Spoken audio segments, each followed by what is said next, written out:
nasihat-nasihat Yesus bagi para muridnya sebelum ia naik ke surga untuk menyediakan tempat bagi para muridnya. Sahabatku, saudaraku yang terkasih di dalam Kristus, hari ini saya mengajak mari kita bersama-sama belajar dan merenungkan firman Tuhan yang saya ambil dari bacaan liturgi hari ini, yaitu dari Injil Yohanes bab 14 ayat 6 sampai dengan ayat 14. Mari kita mendahului dengan tanda keselamatan, tanda kemenangan kita dalam nama Bapa dan Putra dan Roh Kudus. Amin. Inilah Injil Yesus Kristus menurut Yohanes. Dimuliakanlah Tuhan. Dalam amanat perpisahannya, Yesus berkata kepada Thomas, "Akulah jalan, kebenaran, dan hidup. Tidak seorang pun dapat datang kepada Bapa kalau tidak melalui aku. Sekiranya kamu mengenal aku, pasti kamu juga mengenal Bapakku. Sekarang ini kamu mengenal Dia, dan kamu telah melihat Dia." Kata Filipus kepada Yesus, "Tuhan, tunjukkanlah Bapa kepada kami, dan itu sudah cukup bagi kami." Kata Yesus kepadanya, "Telah sekian lama aku bersama-sama kamu, Filipus, namun engkau tidak mengenal aku. Barang siapa telah melihat aku, ia telah melihat Bapa. Bagaimana engkau berkata, tunjukkanlah Bapa kepada kami? Tidak percayakah engkau bahwa aku di dalam Bapa dan Bapa di dalam aku? Apa yang aku katakan kepadamu, tidak aku katakan dari diriku sendiri, tetapi Bapa yang diam di dalam aku, Dialah yang melakukan pekerjaannya. Percayalah kepadaku bahwa aku di dalam Bapa dan Bapa di dalam aku. Aku atau setidak-tidaknya percayalah karena pekerjaan-pekerjaan itu sendiri. Aku berkata kepadamu, sesungguhnya barang siapa percaya kepadaku, ia akan melakukan juga pekerjaan-pekerjaan yang aku lakukan. Bahkan pekerjaan-pekerjaan yang lebih besar daripada itu. Sebab aku pergi kepada Bapa, dan apapun yang kamu minta dalam namaku, aku akan melakukannya. Supaya Bapa dipermuliakan dalam anak. Jikalau kamu meminta sesuatu kepadaku dalam namaku, aku akan melakukannya. Demikianlah sabda Tuhan, terpujilah Kristus. Sahabatku, saudaraku yang terkasih di dalam Kristus. Kira-kira di tahun 50-an sampai 60-an ke atas, orang banyak mulai tertarik pada gambar atau film 3 dimension atau 3 dimensi. Lewat gambar atau film 3 dimensi ini, visual yang ditampilkan seolah-olah hidup dan nyata. Untuk bisa melihat dengan jelas perbedaan dimensi jauh dan dekat. Kita seolah-olah masuk dan terlibat di dalamnya. Gambar yang sebenarnya biasa-biasa saja menjadi nampak luar biasa. Melalui media ini, kita bisa melihat objek visual lebih dalam. Dengan demikian, kita pun mampu mengenal objek itu lebih dalam. Ternyata, cara seseorang melihat sesuatu tidak melulu hanya memakai indera mata. Kualitas pengenalan seseorang tidak hanya ditentukan oleh mata biologisnya. Orang mampu melihat lebih dalam dengan memakai kaca mata hati atau mata hati, mata batin, sehingga dia pun mampu mengenal orang lain lebih dalam lagi. Dalam bacaan Injil hari ini kita mendengar Yesus menegur Thomas dan Filipus karena mereka belum sanggup melihat bahwa Bapa hadir di dalam dirinya Yesus sebagai gambar Allah yang kelihatan. Di dalam Kolose bab 1 ayat 15 itu dinyatakan bahwa Yesus adalah gambar Allah yang tidak kelihatan. Yesus bersabda, "Sekiranya kamu mengenal aku, pasti kamu juga mengenal Bapakku." Yesus berkata kepada Thomas di dalam Injil Yohanes bab 14 ayat 7. Yesus juga menegur Filipus yang terjebak pada keterbatasan kemampuan matanya. Filipus hanya mengandalkan 2 bola mata biologisnya yang terbatas jangkauannya untuk melihat sesuatu. Lalu Filipus bertanya kepada Yesus, "Tuhan, tunjukkanlah Bapa itu kepada kami. Itu sudah cukup bagi kami." Yesus sedikit kesal dan kecewa. Sebab telah sekian lama Yesus bersama mereka, namun mereka, para murid ini, belum mengenal Yesus yang sesungguhnya, belum mengenal Yesus yang sebenarnya. Sahabatku, saudaraku yang terkasih di dalam Kristus. Di zaman now, zaman sekarang kita ini, untuk menggapai sebuah tempat, sebuah alamat baru,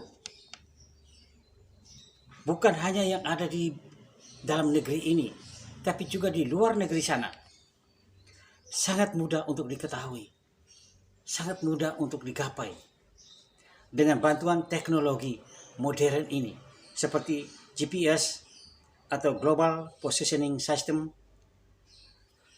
atau seperti Google Map di dalam HP-HP. Itu kita tahu untuk menggapai alamat atau tempat baru yang kita tujui.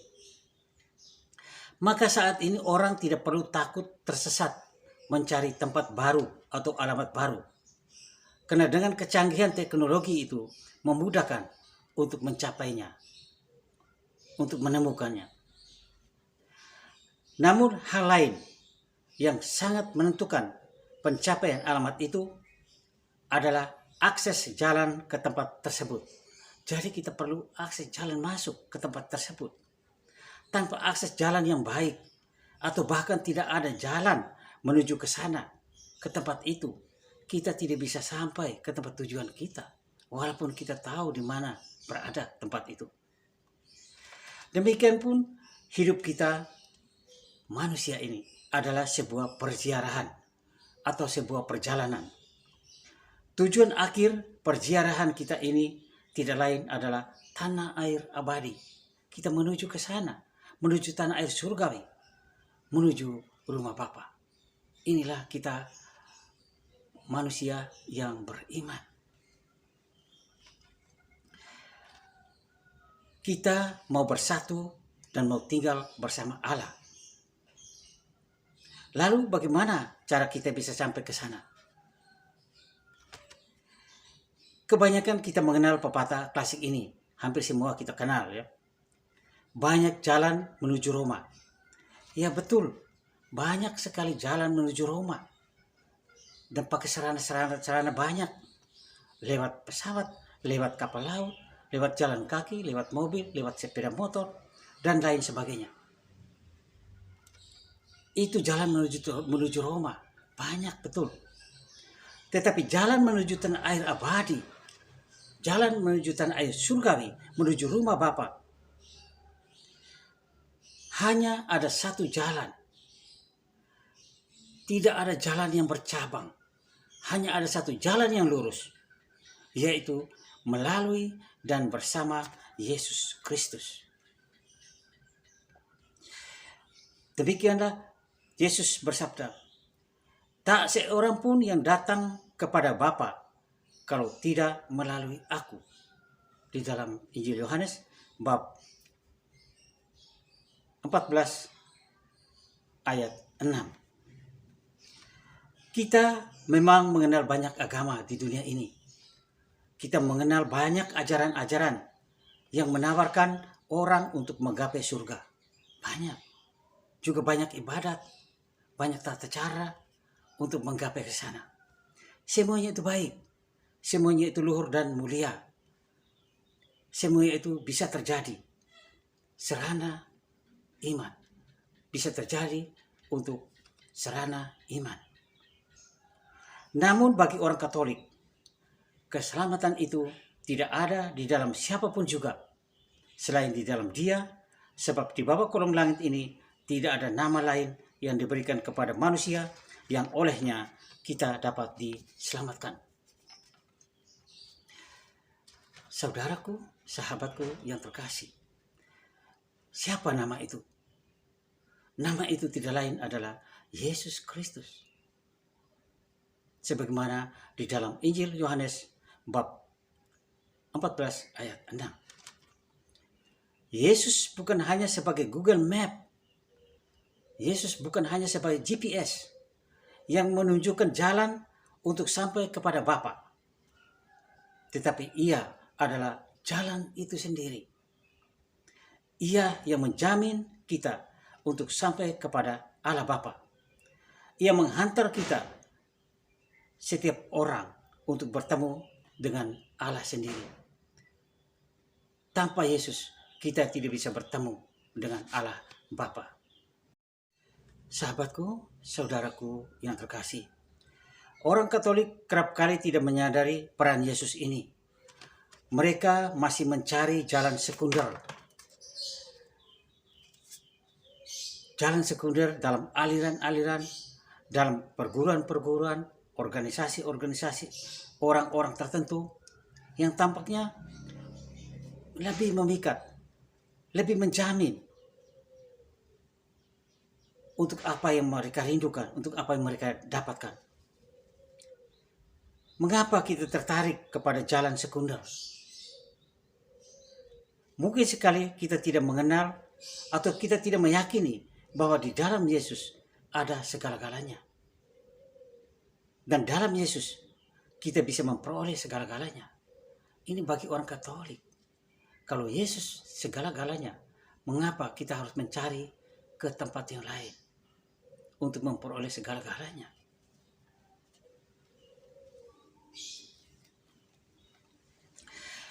Dan itu kepada Yesus membutuhkan kepercayaan total, membutuhkan iman. Tetapi seringkali yang terjadi, orang mengutamakan atau orang memusatkan pada sarana-sarana atau ritual-ritual. Bisa saja kita adalah orang saleh, orang suci kelihatannya, rajin ke gereja, rajin berdoa, rajin berziarah ke tempat-tempat suci, ke gua-gua Maria, bahkan ke Holy Land, tanah suci. Namun pertanyaannya, apakah kita sadari apa yang kita cari ketika kita pergi ke tempat-tempat itu? Apakah dalam kegiatan-kegiatan itu kita percaya Yesus adalah jalan utama? Apakah dalam kegiatan-kegiatan itu kita masih percaya bahwa Yesus satu-satunya jalan? Tidak ada jalan lain. Kalau begitu, mengapa kita harus pergi ke gua-gua, ke Sendang, ke Holy Land, mencari Yesus? Lalu mencari Yesus yang mana? Apakah di dalam gereja tidak ada Yesus? Gereja paroki kita. Apakah di dalam rumah kita tidak ada Yesus? Apakah di dalam hati kita tidak ada Yesus? Apakah di tengah kehidupan kita bersama tidak ada Yesus? Apakah semuanya itu kita tidak menemukan Yesus? Dan apakah kita menyadari bahwa di dalam Yesus kita menemukan Allah? Jangan-jangan kita seperti Thomas dan Filipus dalam bacaan hari ini. Berhadapan dengan Yesus. Filipus, Thomas masih suruh menunjukkan di mana itu Bapa. Berarti mereka belum mengenal Yesus. Bahwa Bapa di dalam Yesus, di dalam Bapa, dan Bapa di dalam Yesus. Jangan-jangan kita juga ditegur Yesus. Sama seperti Yesus menegur Thomas dan Filipus. Sudah sekian lama kita bersama Yesus, tapi kita tidak mengenal Yesus dengan sebenar-benarnya. Sekian lama kita bertemu, berhidup, percaya, beriman kepada Yesus. Tapi sebenarnya kita tidak mengimani Yesus yang sesungguhnya. Karena kita juga melihat Yesus hanya dengan kedua bola mata biologis kita. Kita tidak melihat Yesus dengan mata hati, dengan mata iman, dengan mata batin kita. Sahabatku, saudaraku yang terkasih di dalam Kristus. Pikiran dan perasaan merupakan dua hal yang berbeda. Pikiran mengandalkan dua bola mata jasmani, bola mata kepala. Sedangkan perasaan melibatkan mata hati, mata batin, mata iman. Jika kedua hal ini saling mengisi, maka pengenalan akan Tuhan tidak hanya sebatas saya mengetahui Yesus, tetapi saya mendalami, saya mengalami Yesus di dalam hidup saya. Itu kalau perpaduan antara bola mata dan mata iman, mata batin, mata hati kita. Kita menemukan Yesus semakin mendalam di dalam hidup kita. Mari kita belajar dari Yesus mengenai pengenalan yang melibatkan hati. Mampukah kita mengenal Allah secara mendalam dalam diri Yesus, Sang Putra? Dan mampukah kita juga mengenal sesama, tidak hanya dari hal-hal lahiriah belaka? Lewat renungan ini, semoga kita mampu melihat sesama kita bukan semata-mata mengandalkan mata jasmania. Selama kita tidak mampu mengenal sesama dengan mata hati, selama kita belum melihat sesama dengan mata batin, kita akan sulit memperlakukan orang lain. Kita akan sulit memperlakukan sesama sebagai saudara di dalam Kristus. Kita mungkin tidak bisa bekerja sama dengan mereka dalam pelayanan sekalipun, juga di dalam kehidupan kita sehari-hari. Maka saudaraku, mari saya ajak kita berdoa bersama-sama. Ya Tuhan Yesus, Engkau memperkenalkan dirimu sebagai satu-satunya jalan menuju Bapa. Bimbinglah kami setiap kali kami berhadapan dengan banyak jalan, agar kami tidak tersesat, tetapi kami tetap bersamamu untuk terus melangkah menuju tanah air terjanji. Bunda Maria, doakanlah kami, anak-anak-Mu. Amin. Kemuliaan kepada Bapa dan Putra dan Roh Kudus, seperti pada permulaan, sekarang, selalu, dan sepanjang segala abad. Amin. Tuhan Yesus selalu memberkati kita semua. Dalam nama Bapa dan Putra dan Roh Kudus. Amin.